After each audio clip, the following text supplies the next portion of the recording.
O presidente da Frente Parlamentar de Empreendedorismo, o deputado federal Joaquim Passarinho, do PL, disse em entrevista ao Jornal da Manhã, aqui da Jovem Pan, que vetar a lei de desoneração da folha de pagamentos é um, abre aspas, retrocesso, fecha aspas, para a economia do país.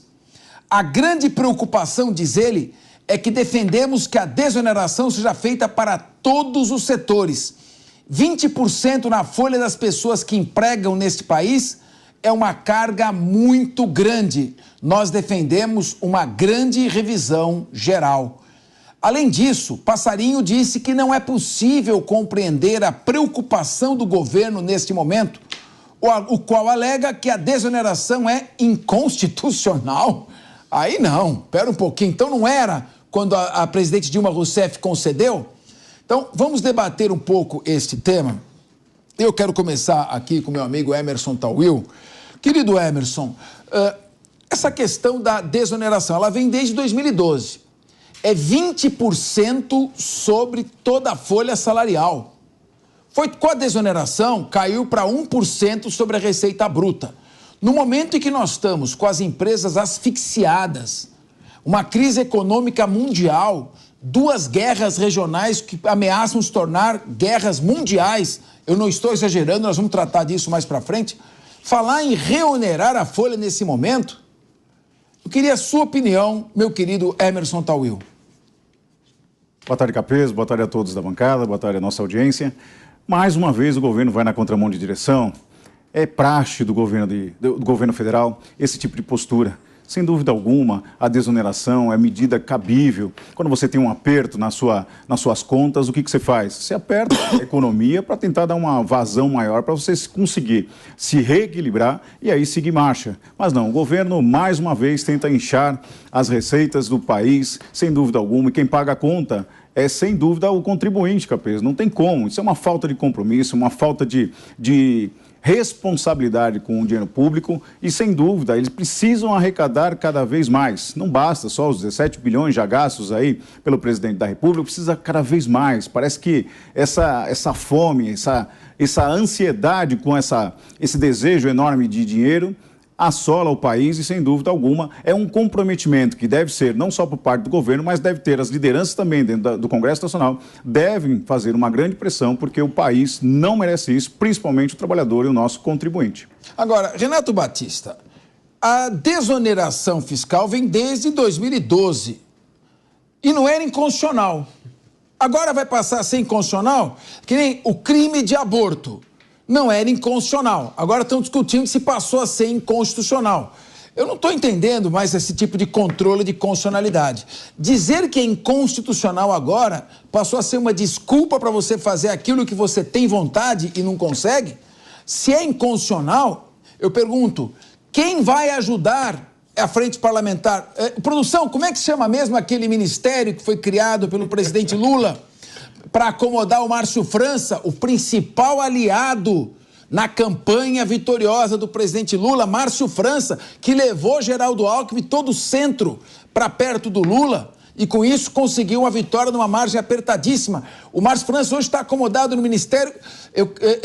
Como é que chama o ministério? É o microministério. Microministério, porque é uma salinha ao lado do vice-presidente. É microministério do empreendedorismo. Empresa de pequeno porte. Da empresa de pequeno porte. E da microempresa. E da microempresa, mas tem mais nome, era um nome grande. Do Brasil. É um nome grande. Então, esse ministério criado para estimular o empreendedorismo, não está falando nada?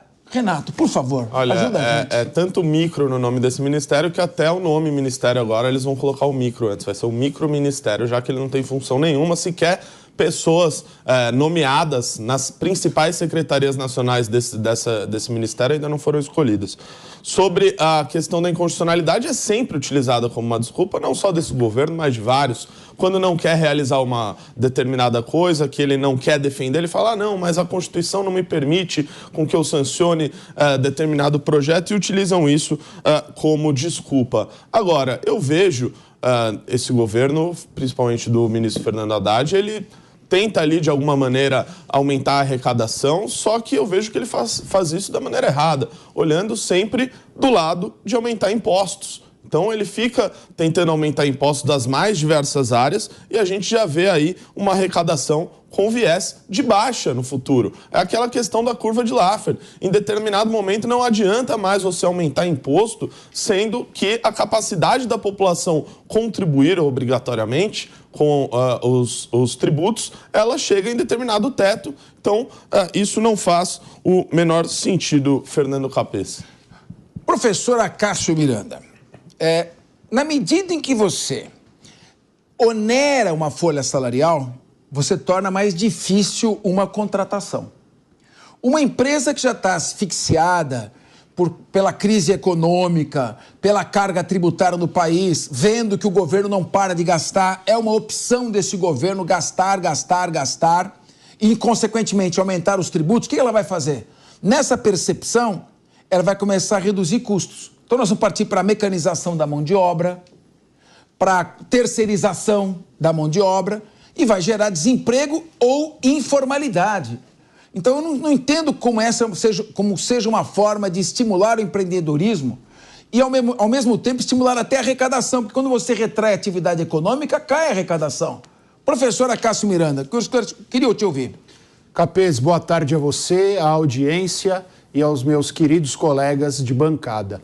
E o momento é o mais inoportuno possível, porque nós estamos no final do ano, onde são feitas contratações temporárias, uma vez que o comércio é estimulado. E você bem disse, nós já tivemos um ano ruim sob o ponto de vista econômico. Naquele momento em que os comerciantes, especialmente aqueles menores, teriam um desafogo por conta da arrecadação, vem o governo e torna inconstitucional uma medida que já perdurava há, pasmem, 12 anos. E também é importante nós ressaltarmos o seguinte, Capês, não sei se o objetivo era um protecionismo da indústria brasileira, mas o efeito é exatamente o contrário, porque nós tornamos mais cara a produção e a comercialização no Brasil, e isso obviamente facilita e torna mais barata a importação. Então, obviamente, virão mais produtos importados, mais baratos, e os produtos produzidos no Brasil serão mais caros e, consequentemente, a nossa indústria e o nosso comércio terão mais dificuldades. Ana Beatriz, eu queria te ouvir. Qual a sua avaliação sobre isso? Olha, a gente vem falando há algum tempo sobre essa questão da desoneração. Primeiro porque, como você bem mencionou, a desoneração não é de hoje. Ela acontece há 12 anos e veio justamente de um governo do PT. Então, o primeiro questionamento que fica para quem está analisando essa situação diz respeito exatamente a por que antes não era, antes era algo benéfico e favorável e agora não é mais. E eu trago aqui um ponto que os meus colegas ainda não trouxeram, que diz respeito ao timing dessa desoneração ser vetada, que é justamente o final do ano. Então, a folha e a arrecadação ela vai voltar a ser da maneira anterior em 1º de janeiro. Nós estamos agora, 4 de dezembro, discutindo isso, ou seja, não é que foi uma medida pensada e publicada para que os empresários consigam se adaptar e adequar sua folha. Não, é de supetão, como tudo que esse governo parece fazer. E a questão é a seguinte, você quer mais dinheiro porque você quer gastar mais. Mas no fim do dia, isso vai acabar gerando um aumento da informalidade, desemprego e as pessoas desempregadas vão deixar de consumir. Então, no fim do dia, a arrecadação ela vai cair, como vocês mencionaram. Por esse motivo, e me chama muito a atenção que o ministro Fernando Haddad deixou claro que teria uma proposta alternativa para tentar reduzir o impacto negativo do veto à desoneração. Mas, de novo, hoje é dia 4 de dezembro e a gente não tem proposta nenhuma para o empreendedor que dia 1º de janeiro já vai pagar mais de novo. Olha, infelizmente, eu até compreendo a situação do Fernando Haddad. Ele é ministro da Fazenda de um governo que quer gastar. E se você não corta gastos, você vai terminar o ano com um déficit fiscal de quase 200 bilhões de reais. Está havendo cortes no orçamento, sendo 50 bilhões em emenda parlamentar, e é o empresário que tem que pagar essa conta? Bom, Para abordar esse assunto, vamos conversar agora com Vivian Suruagi, que é presidente da FENINFRA, que é a Federação Nacional de Call Center, Instalação e Manutenção de Infraestrutura de Redes de Telecomunicação de Informática. Boa tarde, Vivian. Eu acredito que o seu setor seja um dos 17 mais afetados com o fim da desoneração. Qual a sua avaliação e qual o impacto para as empresas desta medida? Primeiro, é um prazer estar aqui com a Jovem Pan, com os ouvintes da Jovem Pan. Vocês são muito cuidadosos na abordagem dos problemas. O impacto da desoneração e a perda da desoneração, mais especificamente, ela é terrível. Por quê? A perda da desoneração, ela vai punir quem mais emprega, chegando a triplicar o nosso tributo, se nós perdermos essa desoneração, né? E a conta é muito simples. Nós temos um valor fixo para pagar a remuneração do trabalhador. E essa remuneração ela é composta por impostos e salários. Se você aumenta a rubrica impostos, consequentemente, você tem que diminuir o gasto com salários. E as nossas empresas, dos 17 setores e particularmente do setor que eu represento, que é o de infraestrutura de telecomunicações e call center, ele é intensivo em trabalhadores formais. E essas empresas seriam forçadas a executar seu serviço no vermelho, que é totalmente impossível, principalmente que todos sabem que nós estamos saindo aí da pandemia. Então, vai ser instituído um programa de quebra de empresas, de demissão de mão de obra, do aumento de custo da população, caso haja essa perda da desoneração, com aumento de, entre outros, de frango, de transporte de internet, de casa própria, né? Nós sabemos que o Brasil é um país que tributa muito sobre a folha de pagamento comparado com outros países, 28%, contra em torno de 10% dos Estados Unidos e 5% da Austrália. Então, realmente não há tempo agora para nós analisarmos medida alternativa. Nós temos é que votar essa desoneração.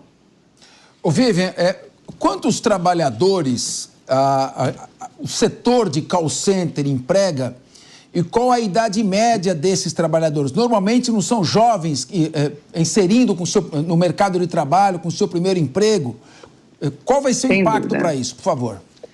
Veja só, o setor de telecomunicações ele é vasto, ele é um setor que agora está muito voltado a aumentar a conectividade no país e a instalação do 5G. E vocês sabem as vantagens dos novos negócios e processos que serão criados, inclusive com o 5G. E nós precisamos conectar todo o país. E segundo a Deloitte, há uma previsão de geração de novos negócios até 2035 de 2,9 trilhões com o 5G. Agora, para isso, eu preciso ter a mão de obra trabalhando, ou seja, essa vida online é um caminho sem volta. E durante a pandemia, todo o nosso setor esteve voltado, baseado em dar infraestrutura para as pessoas se protegerem. Então, nós empregamos somente nos nossos setores de call center e infraestrutura de telecomunicações aproximadamente 2,5 milhões de profissionais.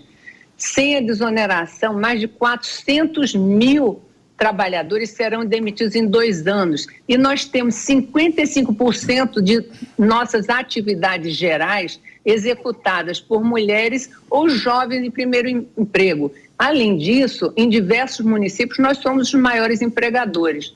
Ou seja, perdendo a desoneração, grande parte do nosso esforço de investimento das empresas de telecom, inclusive nas regiões mais carentes e municípios mais distantes, poderão ir por água abaixo. E a gente sabe que sem empresa, sem trabalhador, certamente nós podemos correr risco de alguns apagões nos serviços. Olha, essa frase sua é uma frase muito forte, que merece até ser colocada com destaque aqui, entre aspas. 400 mil trabalhadores poderão perder o emprego nos próximos 2 anos com o fim da exoneração. Merece até um gerador de caracteres.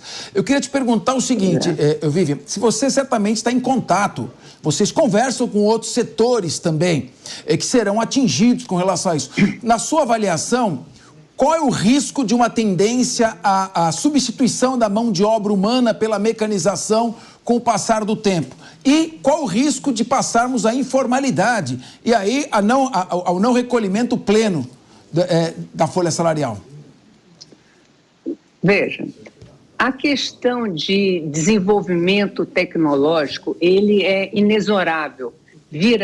Virão novas tecnologias, virá digitalização, mas como eu lhe observei, a digitalização não necessariamente significa substituição de mão de obra por máquina. Não. A digitalização, ela vai trazer também mais desenvolvimento. Vocês precisam observar que os países desenvolvidos, eles procuram ser líderes em robótica, em manufatura de alta precisão, em computação nas nuvens, em IoT, Big Data. E este desenvolvimento vai gerar novos negócios e novos postos de trabalho. Não é à toa que tem aquele estudo da Deloitte, como eu citei, em que há uma previsão de 2,9 trilhões de novos negócios até 2035. Então, nós não podemos estar com receio de máquina, de desenvolvimento. Nós temos que incentivar o desenvolvimento e não existe telecomunicações sem empresas, e não existe empresa sem trabalhador, e não existe trabalhador sem desoneração. Então, desoneração não significa renúncia fiscal, porém significa investimento. Minha última pergunta. Vocês procuraram se comunicar e organizar esses 17 setores, procurar a Frente Parlamentar do Empreendedorismo e agendar uma visita ao governo? Nós temos um ministério. É um ministério, inclusive, com um nome bastante comprido. Ele é Ministério... Como é que é?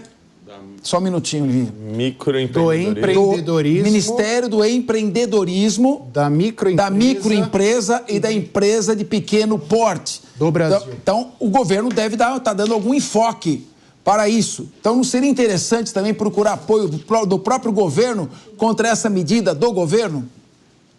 Olha, nós ficamos surpresos com a decisão do governo, do presidente Lula, de vetar, indo na contramão de tudo o que foi pregado pelo governo do PT, não é? A preocupação com a empregabilidade. Eu não sei se há uma falta de entendimento com relação a isso aí. Agora, eu creio que está na hora final. Não dá mais tempo de nós conversarmos, de nós esperarmos medidas alternativas. É a mesma coisa que eu chegasse nos 45 minutos do segundo tempo e dissesse assim, para o jogo que eu vou treinar o goleiro. Então já era, acabou o jogo. Então, nós temos sim que votar e derrubar esse veto. Nós estamos conversando com parlamentares para reiterar os benefícios da desoneração no que se refere à geração e manutenção de empregos e realização de investimentos. É claro que a empregabilidade ela também depende, entre outros fatores, do governo. E temos certeza que o Congresso, que defende empregos, ele irá aprovar a desoneração, não tenho dúvida. É um assunto conhecido, é debatido, é apoiado pela base do governo e a oposição há 12 anos. E nós temos certeza de que, independente da linha política do partido, todos são favoráveis à geração de empregos com carteira assinada. Claro, isso não é questão de ideologia, de economia, é como você falou. Perfeito. Não se vira um jogo aos 45 do segundo tempo só quando você joga com o Botafogo, e que não é o caso. Uma boa tarde e muito obrigado. Obrigada, é um prazer estar com vocês. Obrigada, viu?